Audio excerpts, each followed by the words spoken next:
Doctor Abdul Jabbar Khan official YouTube channel آپ دیکھ رہے ہیں. بہت بہت شکریہ آپ کا. آپ اس چینل کو سبسکرائب کیجئے, کمنٹ کیجئے, شیئر کیجئے اپنے دوستوں میں اور ہمیں سپورٹ کیجئے. امریکہ میں صدارتی تبدیلی کے اثرات, آپ بہت سے لوگوں کے تجزیے سن رہے ہوں گے. بڑے بڑے ماہرین ماشاءاللہ دنیا بھر میں موجود ہیں. پاکستان میں تو کافی ایکسپرٹس ہیں آن یو ایس پاک ریلیشنز پر یا یو ایس ریجنل پروپوزیشن پر, سچویشن پر یورپ کے ساتھ.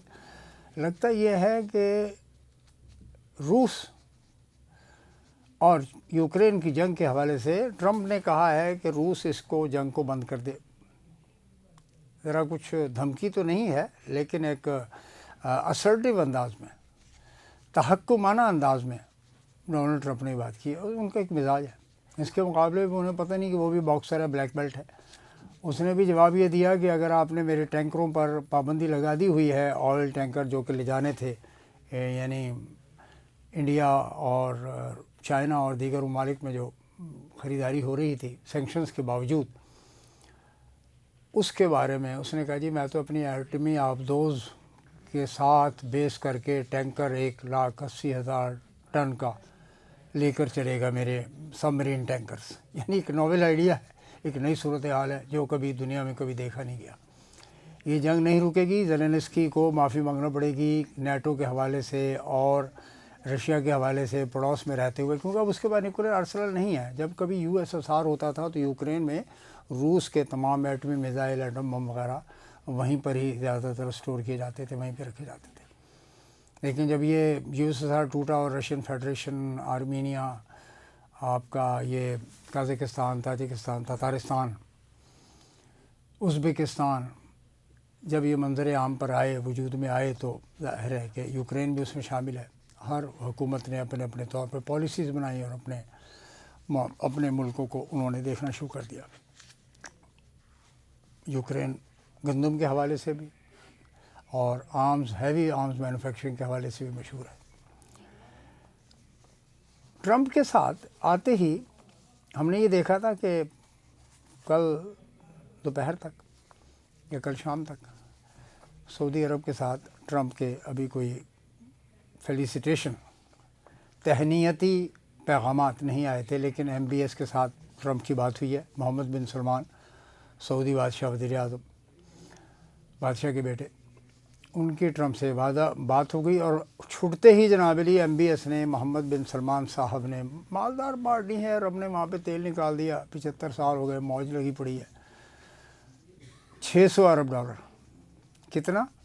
$600 بلین کی انویسٹمنٹ کی زبان دے دی ہے محمد بن سلمان نے. کس کو؟ ڈونلڈ ٹرمپ کو. تہنیتی پروگرام ہوئے, پیغامات ہوئے اور ایک دوسرے کے ساتھ بھرپور تعاون. اور ریجن میں سعودی عربیہ کو ایک ظاہر ہے کہ بہت بڑی ذمہ داری بھی امریکہ دے سکتا ہے. ناظرین, یہ ہے وہ صورتحال. پاکستان کو $2 ارب کا رول اوور ہے سعودی عربیہ سے. کتنا؟ only $2 billion. whereas the investment will go to the tune of $600 billion. جبکہ اس سے پہلے اوبر, کریم اور یہ اسٹار لنک میں الگ ان کی انویسٹمنٹ جا رہی ہے.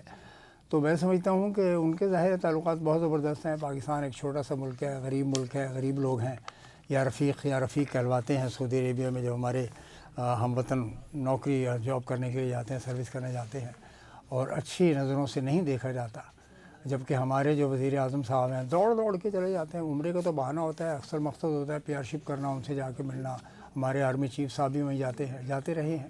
پہلے باجوہ صاحب, اس سے پہلے راحیل شریف صاحب, اور اس کے بعد یہ اپنا یہ نواز شریف صاحب, ڈار صاحب, اس سے پہلے نواز شریف صاحب کو بہت عرصے تک وہاں پہ پناہ ملی. وہاں پر سرور پیلس میں رہے وہ لوگ جا کر, پوری کی پوری فیملی. کہنے کا مقصد یہ ہے کہ کہاں $2 ارب, کہاں $600 ارب. یہ ہے جناب علی پاکستان کی, ان کی نظروں میں اوقات ہماری, اور کہاں امریکہ بادشاہ سپر پاور, اس کے ساتھ $600 ارب کی انویسٹمنٹ. اس سے پہلے کی جو انویسٹمنٹ پائپ لائن میں ہے یا ہو چکے ہوئے ہیں, افیکٹو ہے, زیر پروجیکٹس وغیرہ بن چکے ہیں, اس کا ریٹرن آ رہا ہے, وہ ایک الگ معاملہ ہے. تو میں یہ عرض کر رہا ہوں کہ آنے والی صورتحال میں سچویشن پاکستان کے لیے بھی کوئی خاطر خواہ یعنی تبدیلی کے کا باعث نہیں بن سکتی جب تک کہ پاکستان کے عوام خود یہ بات ثابت نہ کر دیں کہ اب دیکھیں آپ دوسرا میں موضوع آپ کو دے دیتا ہوں. یہ پیکا جو آیا ہے یعنی Pakistan electronic media regulatory authority جو بنا رہے ہیں اور یہ لاز لے کر آئے ہیں سوشل میڈیا کے حوالے سے اور میڈیا کے حوالے سے، یہ کیا ہے؟ یہ آئین کی سراسر خلاف ورزی ہے. اور اس سراسر خلاف ورزی کا مطلب کیا ہوتا ہے آپ سمجھتے ہیں کہ جی 3 سال سزا، 5 سال سزا، 10 سال سزا، جرمانے. یہ آزادی صحافت اور فریڈم آف ایکسپریشن اور freedom of association, freedom and right of associations, ان سب کے خلاف ہے، بالکل خلاف ہے. دنیا بھر میں آپ یونائٹڈ نیشنز چارٹر اٹھا کے دیکھیں، ایون یونائٹڈ اسٹیٹس آف امریکہ کا وی دا پیپل یہاں سے اسٹارٹ ہوتا ہے ان کا کانسٹیٹیوشن. اور اسی طریقے سے یونائٹڈ نیشنز اور امریکہ کا کانسٹیٹیوشن کا جو اسٹارٹ ہے، بگننگ ہے، that is we the people. وہاں پہ we the people of the world ہے، یہاں پہ we the people of the United States of America. تو یہ کوئی ظاہر ہے کہ بہت ہی یعنی ہمارے لیے پاکستانیوں کے لیے اور یا مسلمان ورلڈ کے لیے، پور ورلڈس کے لیے افریقہ کی جو سچویشن آپ نے دیکھا وغیرہ وغیرہ، تو پاکستان تو صرف قدغن لگانے کا ایکسپرٹ ہے within the land, within the country. In land security کی بات کرتے ہیں، انہوں نے سوشل میڈیا کو ایکس کو بند کر دیا. دوسری طرف ایکس پر ہی، ٹویٹر پر ہی مریم کے میسیج بھی چل رہے ہیں پرائم منسٹر آف پنجاب کے، اور پرائم منسٹر صاحب کے میسیج بھی چل رہے ہیں. ڈپٹی پرائم منسٹر دیکھیے نا جے شنکر نے وہاں کیا بڑا لمبا قیام کیا، تیسری رو میں بیٹھے جا کر، آئل سیٹ تھی ان کی کنارے کی کونے کی، اس کے سامنے بالکل پریزیڈنٹ ٹرمپ بات کر رہے تھے. تیسری رو میں بیٹھا جے شنکر. مودی کو انہوں نے نہیں بلایا، کوئی مسئلہ نہیں ہے، وہ آپس میں طے کر لیں گے جو بھی معاملات ہیں. ہمیں اپنی چادر، اپنا دامن، اپنا گریبان ضرور دیکھ لینا چاہیے کہ اگر خود کفالت کی منزل اگر آپ کو حاصل ہو اور آپ میں ایک قومی جذبہ ہو، انا ہو، غیرت ہو، تو ظاہر ہے یہ کچھ انہونیاں نہیں دیکھنے میں آئیں گی. اس کی بڑی ضرورت ہے، آپ کو سیٹل کرنا پڑے گا. آج جو کانگریس کے حوالے سے جو 4-5 سینیٹرز اور کانگریس مین اور وومن آئے، انہوں نے عمران خان کے حوالے سے پاکستان میں ہیومن رائٹ وائلیشن کے حوالے سے جو پروگرام ارینج کیا تھا پاکستانی صحافیوں نے جو وہاں پر ہیں، وہ اس کا بھی بڑی چرچا ہے. تو ناظرین، پاکستان کے لیے اچھے دن بھی ہیں، مشکلات بھی ہیں. معذرت چاہتا ہوں.